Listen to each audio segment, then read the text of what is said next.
어떻게 그렇게 미래를 장담을 해요? 전망은 함부로 하면 안 되는 거예요. 부정적으로 보시고 극단적인 어떤 그런 비관론 쪽이 대세인데 차라리 나는 어떻게 하면 전망보다 대응을 잘할 것인지 이에 대해서 고민하고 우연성이 나타났을 때 나는 어떻게 대응할 거냐. 미래가 불안하니까 자꾸 이렇게 선지자적인 어떤 그런 애언가를 찾는데 그게 잘 안 맞아요. 그러니까 너무 거기에 경도되면 안 된다.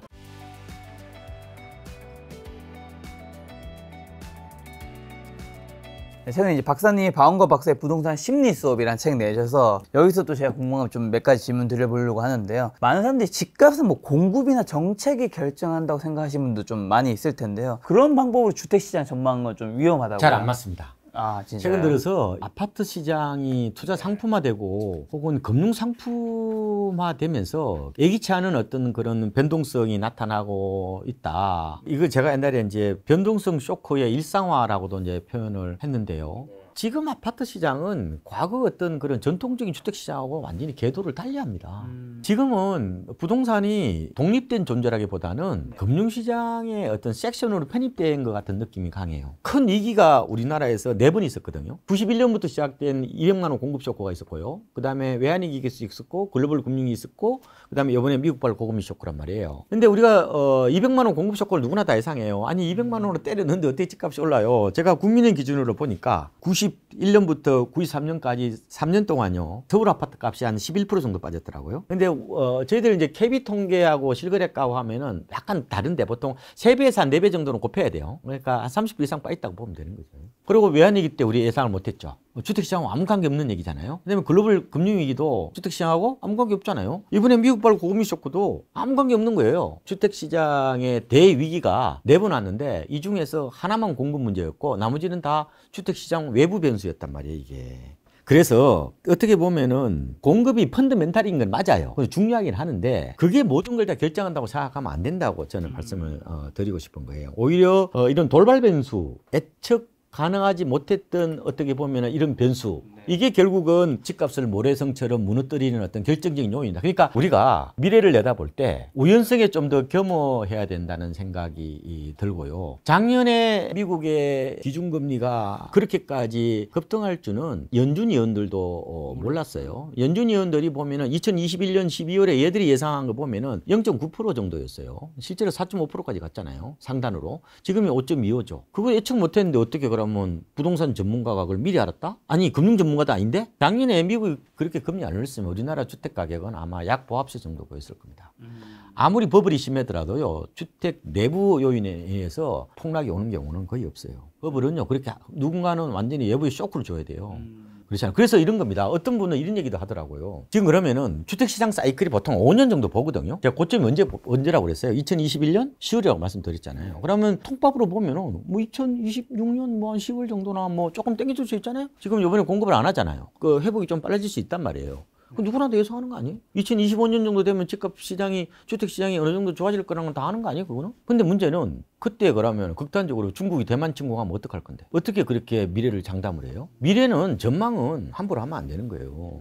개연성으로 보는 거고 확률을 보는 거고 미래 그러면 거의 다 부정적으로 보시고 극단적인 어떤 그런 비관론 쪽이 대세인데 너무 그쪽에 경도되면 안 맞는 것 같아요. 세상은요 예상하지 못하고 예기치 못한 일들이 너무 많아가지고 차라리 나는 어떻게 하면 전망보다 대응을 잘할 것인지 이에 대해서 고민하고 우연성이 나타났을 때 나는 어떻게 대응할 거냐. 그러니까 요번에 제가 그러잖아요. 대출을 내더라도 집값에 30% 이상 내지 마십시오. 그리고 갭투자 그거 잘못 걸리면은 위험합니다. 몰라 한 채 정도는 내가 모를까. 5채 10채 사가지고 그거 파이어족이라고 자기가 뭐 이미 은퇴 준비했다고 그렇게 뭐 선언한 사람들 봤는데 얼마나 위험한 거예요 그게. 그러니까 이게 위기는요 예기치 않게 새벽 도둑처럼 갑자기 다 들어닥치는 게 이번에 모습이잖아요. 그러니까 오히려 저는 오픈마인드 미래에 대한 훨씬 더 어떤 일이 일어날지 모른다. 다만 난 어떤 일이 일어나더라도 나는 내가 다치지 않겠다는 그런 마인드가 중요한 거지. 어떻게 그게 미래를 예단하고 어떻게 될지 어떻게 알아요 그게. 모른다니까 지금요. 어떻게 보면은 봐요. 이런 거예요. 대부분 전문가들 물어보면 이래요. 일부 전문가들 빼고 대부분 전문가들 보면 이렇게 얘기합니다. 하반기에는 보합세 정도 봐요. 내년은 대체적으로 강보합세 봅니다. 그게 안 맞을 수도 있다니까요. 그렇죠. 금융시장이 갑자기 요동을 친다든지 또 다른 이게 요인에 의해서 주택시장을 많이 또 짓누르면 전혀 다른 양상이 나타날 수가 있단 말이에요.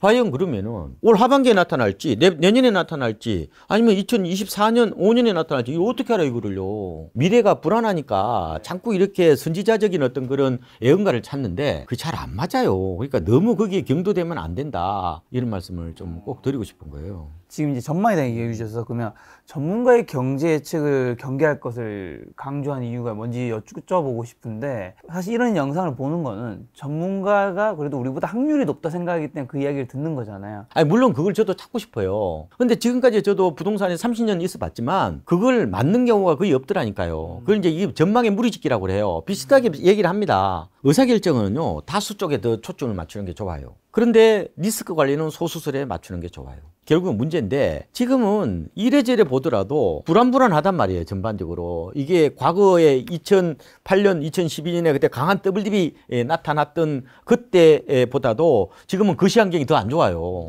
그때는 우리가 이명박 정부 때 그때 경제 성장률이 연 3.3%였고 지금은 잠재 성장률이 1%대입니다. 통화량도 늘어나지 않아요. 지금 그렇게 통화량도 늘어나지도 않고 그나마 지금 대출이 약간 늘어나가지고 지금 약간은 버티고 있는 그런 와중인데 충분히 재차 하락할 수 있으니까 중요한 것은 그리 하락했을 때 집을 살라고 그렇게 마인드를 가지는 거죠. 그러면 연말부터 딱 빠지니까 그때 그러면 딱 기다리고 있다는 거 그게 안 맞는다는 거죠. 제가 전망을 하지 말라는 뜻은 아니에요. 그리고 전문가들의 전망을 귀담아 두는 거는 맞는데 그게 너무 함몰되지 말라고요. 어차피 틀릴 수가 있다니까. 맹목적으로 그거를 그러니까. 너무 논리적이라 하더라도 틀릴 수도 있다. 안 맞을 수 있어요. 통계 갖다 붙이기 나름이에요. 아까 제가 지금은 딱딱딱 맞는 통계가 별로 없다고 말씀을 드렸잖아요. 그리고 한쪽으로 계속 얘기하는 분들은 조금 조심하는 게 좋아요. 원래부터 계속해서 한쪽만 얘기하는 분들. 왜냐면 부동산 시장이라는 것은 오르락 내리락 하는 거잖아요. 사이클이란 말이에요. 근데 원래부터 하락론자분들도 있더라고. 그때 집값이 올라갈 때도 위험하다고 말씀하시고 떨어질 때도 위험하다고. 언젠간 맞추겠죠. 한 번 맞췄잖아요. 한 번은 맞히는데 그거는 조금은 위험한 것 같고 자기 함정에 빠질 수도 있어요. 그러면 틀린 방향으로 가면은 데이터를 이제 왜곡해서 자신이 주장을 합리화하는 경향도 좀 있는 것 같고 있는 그대로 바라보는 어떤 그런 지혜가 필요한 것 같고 전망에 너무 그렇게 올인하지 말고 전망 비즈니스에 너무 저는 희생양이 되면 안 된다고 보고요. 저는 말씀을 드렸어요. 그러니까 지금의 전망 보고 판단하지 마시고 가격 메리트를 보고 판단하시라고요. 집을 사실 거면은 이렇게까지 상반기에 빨리 반동 올지는 몰랐어요. 대부분 전문가들이 틀렸습니다. 제가 보면은.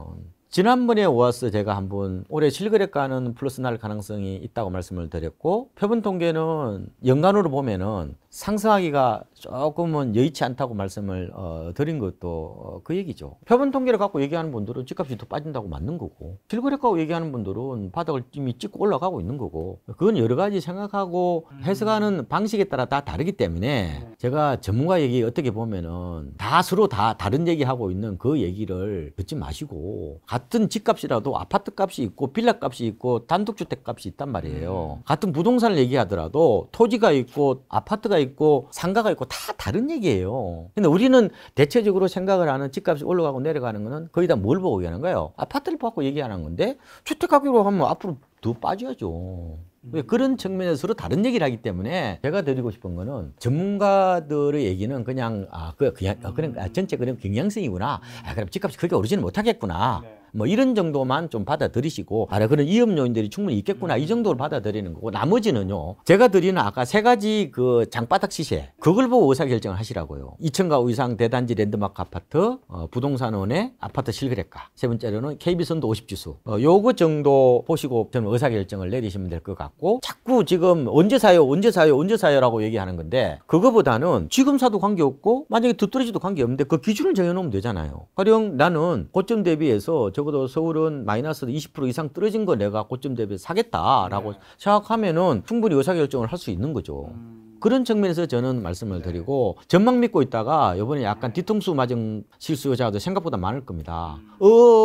왜 이래 이래가지고 지금 싼 거 다 팔렸잖아요. 그런 측면에서 제가 전망에 너무 노예가 되지 마시라는 거예요. 오히려 집을 꼭 살 거면은 전망보다 타이밍보다 가격 메리트를 보고 접근해야 된다. 이건 전망 보고 얘기하는 거 이겁니다. 전망은요, 이 게으른 사람이 재는 거라고요, 저는.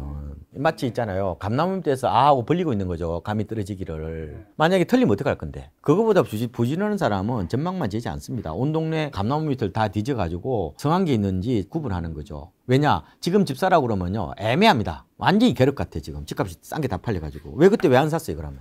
올 초에. 올 3월 달에. 그때 왜 안 샀냐? 당연히 내가 평론가인 것처럼 착각한 거죠. 그러니까 중요한 것은 지금은 집을 아예 안 살 거면 관계없어요. 아예 투자 목적으로 산다면은 전망을 더 따지십시오. 그리고 그때 떨어질까지 더 기다려요. 그렇지 않고 지금 집이 꼭 필요한 분들은 굉장히 반경을 좀 넓게 해서 건매물을 좀 사시거나 아니면은 분양을 받으시거나 경공매로 해서 아예 할인 매장에 들어가서 거기서 성부를 내거나 이런 식으로 할 수밖에 저는 없을 거라고 보는데요. 자, 지금 전망 비즈니스 얘기해 주셔서 부동산 관련 뭐 공포 비즈니스 이런 것도 있다고 하던데 이건 좀 어떻게 하고 있고 남의 성공 스토리에 휘둘리지 말라는 코멘트도 있던데 우리는 좀 어떤 속임수에 속고 그러니까 있는 이제 건가요? 공포는 인간이 가장 민감하게 반응하는, 가장 기민하게 반응한다고 그러나? 그러니까 불안과 공포는 가장 잘 먹히는 심리적 기제예요. 우리가 세상이 좋아질 것이다라는 것보다 앞으로 큰일 났다. 그가 더 궁금하죠. 그게 더 궁금하고 그게 더 먹혀요. 그래서 유튜브 이 저널리즘이라고 저는 솔직히 말씀드리는데 대부분이 약간은 반응 공포예요.